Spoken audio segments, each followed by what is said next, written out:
हम लोगों को कभी कभी पता कैसा लगता है, कोई संत है, कोई बहुत महापुरुष है जिनकी कृपा से हम पलित हुए, उनको अगर जीवन में कोई कष्ट आ जाए, कोई रोग लग जाए, तो संसार के साधारण मानव समझते हैं, बताओ इतना भजन करने वाले, इतना साधन करने वाले, इतनी तपस्या करने वाले, इनको भोगना पड़ा। कभी कभी संसारिक जीवों के हृदय में बात आ जाती है, अरे महाराज जी तो स्कूटी के, हमारे आचार्य जी स्कूटी के महापुरुष थे, ये भैया बैठे पीछे, इन्हें कई बार महाराज जी को सुना, महाराज जी मैंने उनको ऐसा देखा जीवन में, शास्त्र की क्रिया के विपरीत कभी नहीं गए।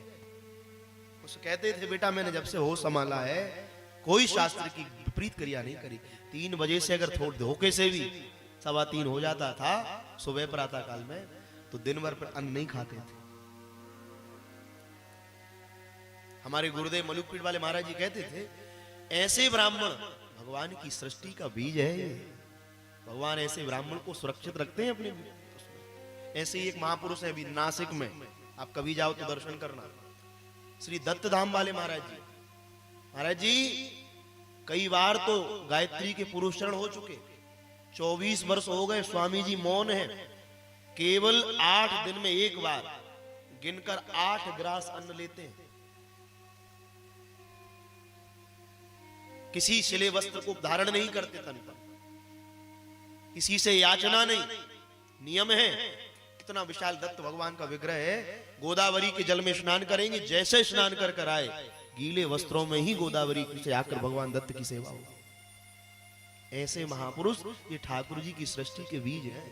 और हम बहुत विनम्रता पूर्वक कहें, अच्छे महापुरुषों का, अच्छे संतों का दर्शन करने में देर नहीं करना चाहिए, उनका दर्शन कर लो, क्योंकि आगे जो समय आ रहा है ना, अब अच्छे संत नहीं मिलेंगे, आप रहेंगे वो बीज में सुरक्षित तो रहेंगे, क्योंकि इस धरा उन पर ही चल रही है,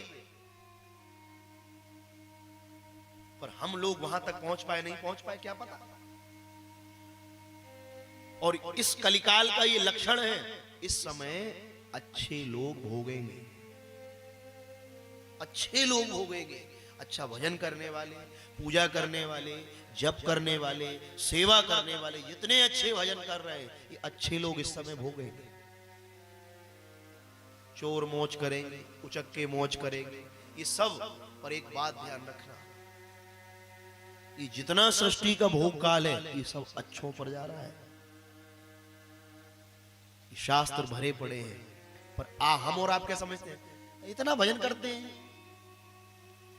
इतनी सेवा करते हैं, फिर क्या है कि भगत भगवान। एक बात निवेदन करें, जैसे किसी दुकानदार की दुकान बंद होने का समय आता है, उसने कहा अब बस अब दुकानदारी नहीं करना, अब तो दुकान को बंद करना है और हमेशा के लिए आनंद करना है। तो जो दुकानदार दुकान बंद करने की लोगों को पता चला, व्यापारियों को जो उनसे व्यवहार करते थे कि अब ये दुकान बंद होने वाली है, तो जितने व्यापारी थे वो सब अपना अपना चुकता करने आ गए, बोले भाई हमारा भी है वो भी दे दो। दूसरा आया बोले हमारा भी दे दो, तीसरा आया हमारा भी दे दो, बोले सब एक साथ इकट्ठे हो गए लेने के लिए। क्यों एक साथ क्यों आ गए, बोले भैया बस कल दुकान बंद होने वाली है, अब पता नहीं आगे मिला नहीं मिला है। ऐसे ही किसी भजनानंदी महापुरुष के शरीर में अगर कोई कष्ट आ जाता है और अंतिम समय जब आता है, तो जितने प्रकार के शरीर के भोग होते हैं, जितने रोग होते हैं, वो अलग अलग होकर आना थे, पर अंत जब आता है तो वो सारे एकत्रित होकर आ जाए। बोले क्यों, बोले भैया बस जो तुम्हारा भोग था इस शरीर का वो कटेगा, ये अंतिम है, अब तुम्हारी ये दुकान बंद होने वाली है, अब तो तुम भगवान के नित्य साकेत में जाने वाले हो, उनके चरण शरण में रहोगे। इसलिए कभी भी चित्त में ये बात नहीं आना चाहिए। आचार्य जी ने कभी जीवन में कहते थे होश संभाला था, मैंने अंग्रेजी दवाई नहीं खाई, बोले कहते थे मैंने कभी अंग्रेजी दवाई नहीं खाई बेटा। इतनी सावधानी से रहते फिर भी कष्ट क्यों, शरीर प्रारब्ध भोगने मिला है, ये बात सत्य है। और जब ऐसे महापुरुष लीला को विश्राम कर कर जाते हैं तो भगवान के धाम जाते हैं, उन्हें कोई बांध नहीं सकता। क्यों, क्योंकि तन भले ही अस्वस्थ है, उनका